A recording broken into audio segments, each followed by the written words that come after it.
Assalamualaikum warahmatullahi wabarakatuh. Perkenalkan, nama saya Miftah Zahira. Di sini saya akan memaparkan materi tentang sejarah perkembangan bahasa Indonesia, ragam bahasa Indonesia, ejaan bahasa Indonesia, diksi dan kalimat efektif. Baiklah, pokok pembahasan pertama yaitu tentang sejarah perkembangan bahasa Indonesia. Sejarah perkembangan bahasa Indonesia dibagi dalam 3 pokok bahasan, yaitu yang pertama, perkembangan bahasa Indonesia, kedudukan bahasa Indonesia, peranan dan fungsi bahasa Indonesia dalam pembangunan bangsa. Dalam bahasan yang pertama yaitu perkembangan bahasa Indonesia, terdapat sejarah perkembangan bahasa Indonesia, yaitu ketika bangsa Eropa pertama kali datang ke Indonesia. Bahasa Melayu sudah mempunyai kedudukan ketika Pigafetta mengikuti perjalanan Magellan mengelilingi dunia.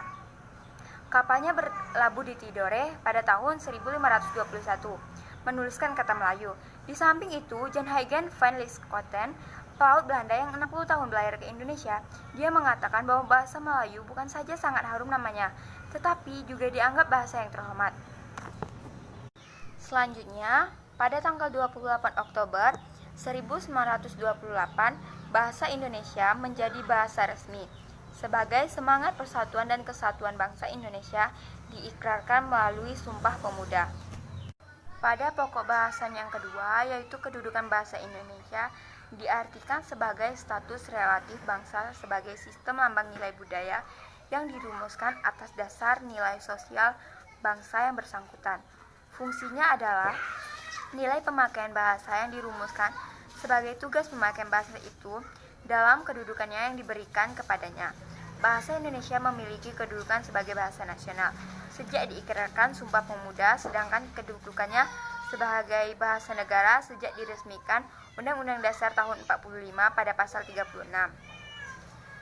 Dalam kedudukannya sebagai bahasa nasional, bahasa Indonesia berfungsi sebagai 1.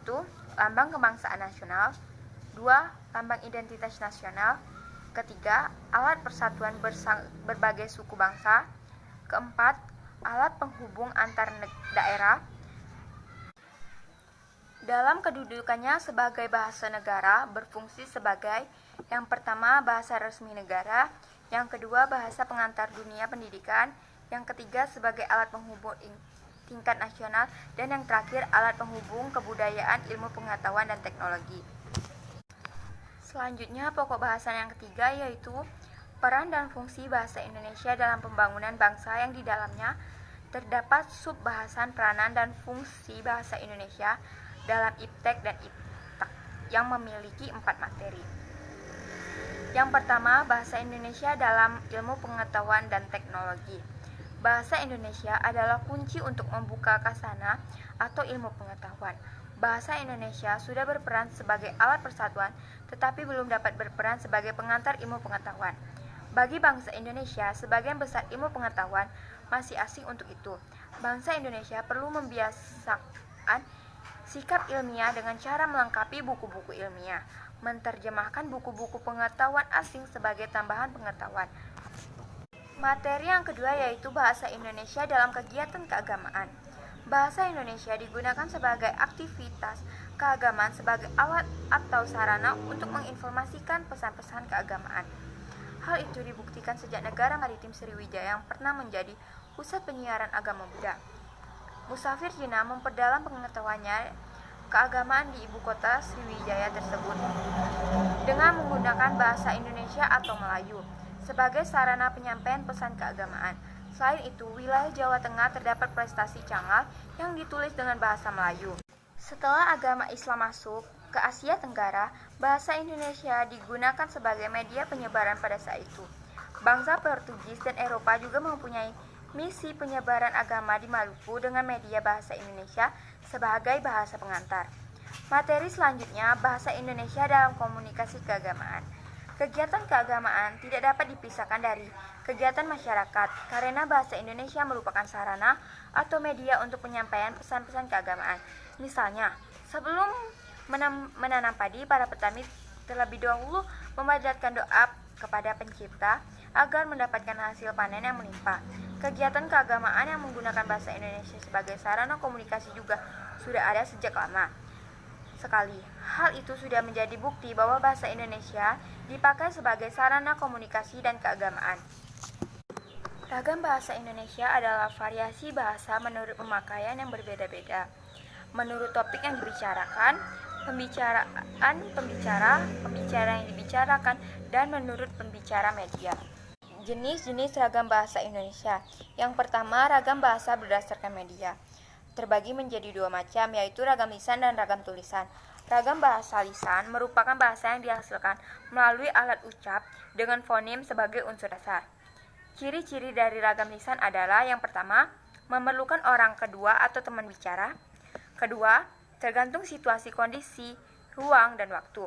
Yang ketiga, tidak harus memperhatikan unsur gramatikal, hanya perlu intonasi serta bahasa tubuh.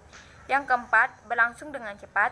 Yang kelima, sering dapat berlangsung tanpa alat bantu. Yang keenam, dapat langsung dikoreksi. Dan yang terakhir, dapat dibantu dengan gerak tubuh dan mimik wajah serta intonasi. Kedua, ada ragam tulisan. Ragam bahasa tulisan adalah ragam bahasa yang dihasilkan dengan menggunakan tulisan atau rangkaian huruf sebagai unsurnya. Ciri-ciri ragam tulis yaitu: 1. Tidak memerlukan orang ketiga atau teman bicara. Yang kedua, tidak tergantung kondisi, situasi, dan ruang serta waktu. Yang ketiga, harus memperhatikan unsur gramatikal. Yang keempat, berlangsung lambat. Yang kelima, memakai alat bantu. Yang keenam, salah satu tidak dapat langsung dikoreksi. Yang ketujuh, tidak dapat dibantu dengan gerak tubuh dan mimik muka, hanya dibantu dengan tanda. Yang kedua, ada ragam bahasa Indonesia berdasarkan cara pandang penutur. Apabila dilihat dari cara pandang penutur atau pembicaranya, jenis bahasa Indonesia dibedakan menjadi 4. Yang pertama ada ragam dialek, yang kedua ragam terpelajar, yang ketiga ragam resmi, dan yang terakhir ada ragam tak resmi. Ragam bahasa Indonesia berdasarkan topik pembicaraannya. Tersedia berbagai ragam bahasa yang digunakan dilihat dari topik pembicaranya.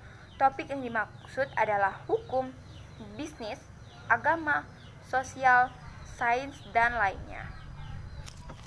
Selanjutnya, fungsi ragam bahasa. Adapun ragam bahasa Indonesia memiliki fungsi sebagai bahasa nasional. Fungsi tersebut antara lain adalah: 1. Menyatukan berbagai bahasa di Indonesia. Kedua, simbol kebangsaan nasional. Ketiga, simbol identitas bangsa. Keempat, kelompok etnis atau etnis. Yang kelima, alat pemersatu adat dan budaya antar daerah. Selain itu, bahasa Indonesia juga digunakan sebagai bahasa negara. Fungsi dari bahasa negara adalah: 1. Bahasa resmi negara. 2. Bahasa pengantar pendidikan. Ketiga, alat komunikasi di tingkat nasional untuk kepentingan pembangunan. Dan yang terakhir, alat pembangunan ilmu pengetahuan dan teknologi. Pembahasan selanjutnya akan membahas tentang ejaan bahasa Indonesia. Ejaan bahasa Indonesia adalah ejaan bahasa Indonesia yang berlaku sejak tahun 2015 berdasarkan Peraturan Menteri Pendidikan dan Kebudayaan Republik Indonesia Nomor 50 Tahun 2015 tentang Pedoman Umum Ejaan Bahasa Indonesia. Ejaan ini menggantikan ejaan yang disempurnakan. Fungsi ejaan. Fungsi ejaan yang utama adalah untuk menunjang pembakuan tata bahasa Indonesia, baik kaitannya dengan kosakata maupun dengan peristilahan. Ejaan sangat penting dan perlu untuk diprioritaskan. Adapun fungsi ejaan secara khusus adalah sebagai berikut. 1. Sebagai landasan pembukuan tata bahasa. Kedua, sebagai landasan pembakuan kosakata dan peristilahannya. Yang ketiga, sebagai alat penyaring dari masuknya unsur-unsur bahasa lain, baik secara kosakata maupun istilah ke dalam bahasa Indonesia. Sejarah ejaan. Bicara tentang kaidah keejaan, tidak terlepas dari perkembangan tata bahasa Indonesia sejak dulu hingga sekarang. Sistem ejaan yang ada saat ini merupakan bentuk paling mutakhir dan disempurnakan dari ejaan masa-masa sebelumnya. Berikut adalah perkembangan dan sejarah ejaan bahasa Indonesia. Yang pertama ada ejaan Van Ophuijsen. Yang kedua ejaan Swewendi. Yang ketiga ejaan pembaharuan. Yang keempat ejaan Melindo. Yang kelima ejaan baru. Dan yang keenam ejaan yang disempurnakan. Adapun ejaan yang tidak berlaku seperti ejaan pembaruan pada tahun 1957, ejaan Melindo pada tahun 1962 dan ejaan baru pada tahun 1967. Selanjutnya ada ejaan yang disempurnakan atau yang biasa sering disebut dengan EYD. Ejaan ini berlaku sejak tahun 1972 sampai tahun 2015. Di antara deretan ejaan di atas, EYD yang paling awet. Juga ejaan ini mengatur secara lengkap tentang kaidah penulisan bahasa Indonesia, antara lain tentang unsur bahasa serapan, tanda baca, pemakaian kata, pelafalan huruf penggunaan huruf kapital, dan penggunaan cetak miring. Selain itu, huruf F, V, Q, X, dan Z yang kental dengan unsur bahasa asing resmi menjadi bagian bahasa Indonesia. Materi yang selanjutnya kita akan membahas tentang diksi.